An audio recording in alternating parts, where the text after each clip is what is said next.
ప్రధానమంత్రి అంటే రోజు 3 గంటలే నిద్రపోతాడట. బా, నాకు తెలిసి ప్రపంచంలో ఎవరు ఇంత తక్కువ సమయం నిద్రపోరు కావచ్చు. మరి 3 అవర్స్ అంటే ఏంది అసలు? రోజు 3 గంటలు మాత్రమే నిద్రిస్తా, బెడ్ పైన పడుకున్న 8 సెకండ్లలోనే నిద్రపోతా, గరిష్ట ఫలితాల సాధనకు వర్తమానంలో జీవించడం ముఖ్యం, ఈ క్షణాన మీ ముందున్నాను, ఇప్పుడు దేని గురించి కూడా ఆలోచించట్లేదు, విదేశీ ప్రయాణాల సమయంలో విమానం ఎక్కగానే ఏ దేశానికి వెళ్తున్నానో అక్కడి కాలమానం ప్రకారం వాచీలో టైం సెట్ చేసుకుంటా, ఎన్డీఏ రాజ్యసభ సభ్యులతో భేటీలో నరేంద్ర మోదీ అట. మీరు ఎన్ని గంటలు నిద్రపోతారు? జర కామెంట్ పెట్టండి. 3 గంటలు నిద్రపోతే తెల్లారి అసలు ఎట్లుంటుంది? అసలు మార్నింగ్ లేచిన తర్వాత మన కళ్ళు మన బాడీ మన చేతిలో ఉంటుందా? అంటే మరి ఎంత ఇది ఎట్లా సాధ్యమవుతుందో అది మనకు కూడా జర చెప్తే బాగుంటుంది. మన ముఖ్యమంత్రి కూడా అదే అంటుండు, నేను 18 గంటలు పని చేస్తున్న రోజుకి అంటుండు. ఇక మిగిలిన ఎన్ని గంటలు? 6 గంటలు. మరి 6 గంటలలో నువ్వు పొద్దుగా లేచుడెప్పుడు, బాత్రూమ్ పోవడెప్పుడు, స్నానం చేసేటప్పుడు, తినేది ఎప్పుడు? దీనికో 1 గంట 2 గంటల పోద్ది కదా. ఆయన కూడా 3 గంటలే పడుకుంటుండు. నాకు తెలిసి ప్రపంచ చరిత్రలో ఎవరు ఉండరు కావచ్చు, మరి నాకైతే తెలియదు. కానీ నాకు 3 గంటలు పడుకునే నాయకులు కూడా ఉంటారా? ఎట్లా సాధ్యమవుతుంది? ఇప్పుడు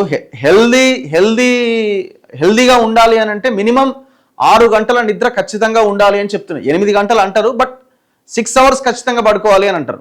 మరి 3 గంటల నిద్రతో ఎట్లా నెట్టుకొస్తున్నాడు ఇంతకాలం? మళ్ళీ మొహం చూసినప్పుడు చాలా గ్లో ఉంటుంది, చాలా అందంగా కనబడుతూ ఉంటాడు మన ప్రధానమంత్రి, మన ముఖ్యమంత్రి. ఎట్లా సాధ్యం మీకు అసలు? ఎట్లా సాధ్యం అవుతున్నది?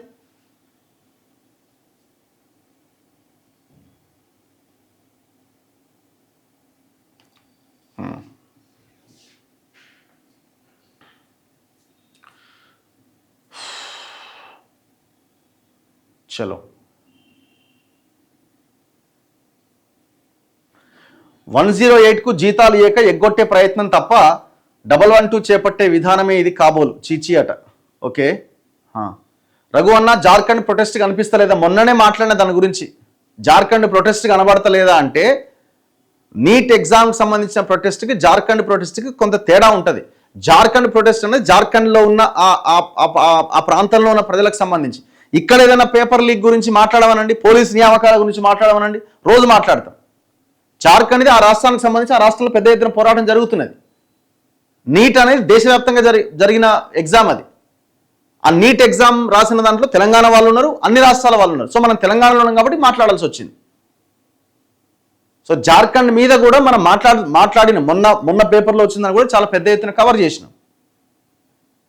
ఇది ఒక పెద్ద ఇదైపోయింది. జమ్మూ కాశ్మీర్లో అది జరుగుతుంది, ఆడోటి జరుగుతుంది, అది మాట్లాడు, ఇది మాట్లాడు. తెలంగాణలో జరుగుతున్న వాటి మీద ఏం మాట్లాడదో చెప్పండి. జార్ఖండ్, ఉత్తరప్రదేశ్ ఇది కాదు మనం చెప్పాల్సింది.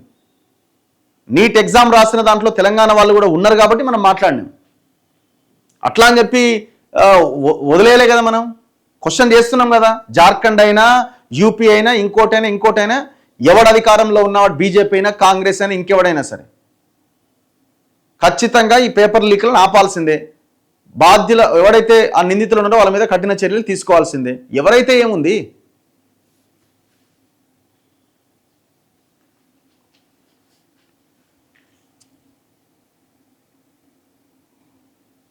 $112 ఈజ్ గుడ్ ఇనిషియేటివ్. గుడ్ ఇనిషియేటివే కావచ్చు. మేమేమంటున్నాం అంటే మీరు ఒక నిర్ణయం తీసుకునే ముందు ఫస్ట్ ఆ వ్యవస్థలో చేయాల్సిన చేంజెస్ చాలా ఉన్నాయి, వాటిని చేయండి అని చెప్తున్నాం. ఇప్పుడు 108 బుక్ చేయండి, వస్తుందా వెహికల్ వెంటనే? అది కదా మనకు కావాల్సింది. ఇప్పుడు మీరు 112 తీసుకొచ్చి అంబులెన్స్ కావాలి అని చెప్తే ఆడ అంబులెన్స్ లేక, పెట్రోల్ లేక, డ్రైవర్లు చక్కగా లేక, వాళ్ళకి జీతాలు ఇవ్వక ఉన్న పరిస్థితి ఉంటే ఎన్ని నెంబర్లు మారిస్తే ఏం ఉపయోగం అన్నది నా point. Right are wrong? Initiative కరెక్టే కావచ్చు, కానీ ఆ ఇనిషియేటివ్ తీసుకునే ముందు చేయాల్సిన పని చాలా ఉంది కదా అని చెప్తున్నా. ఇనిషియేటివ్ గొప్పదే కావచ్చు.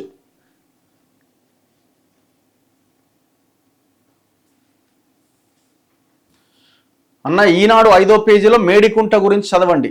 ఓకే, సాదా బైనామా ఏమైంది? గాల్లోనే ఉంది, ఇంకా గాల్లోనే ఉంది ఆ సాదా బైనామా.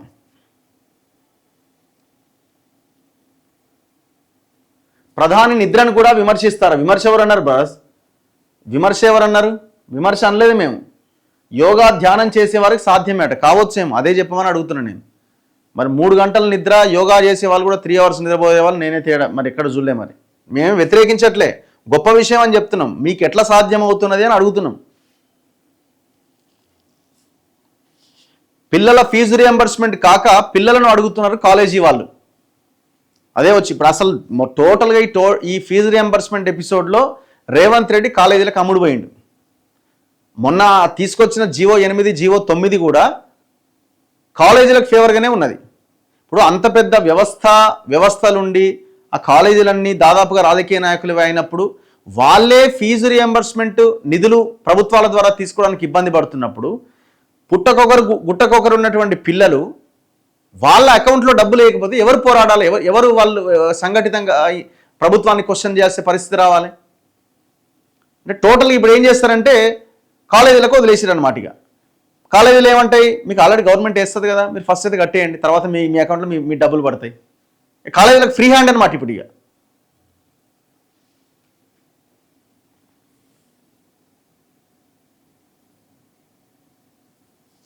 రఘు గారు, ప్రధానమంత్రి చెప్పేది నిజమే, ఎందుకంటే వారు యోగీశ్వరులు, తపస్సు చేసిన మహానుభావులు కావచ్చు. ఆయన మేమేం అనలేదు స్వామి.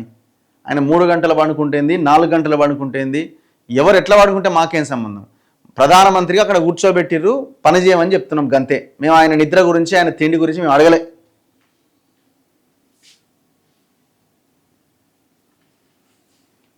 మన్మోహన్ సింగ్ లాస్ట్ బడ్జెట్లో ఎడ్యుకేషన్కి 4.7 ఆఫ్ జీడిపి ఉండే, మోదీ లేటెస్ట్ బడ్జెట్లో ఎడ్యుకేషన్కి 2.5% ఆఫ్ జీడిపి అలకేట్ చేశారు. మోదీ వచ్చాక year on year education budget తగ్గుతుంది. మరి మన ప్రియారిటీస్ కూడా అవి కాకుండా పోయినాయి కదా.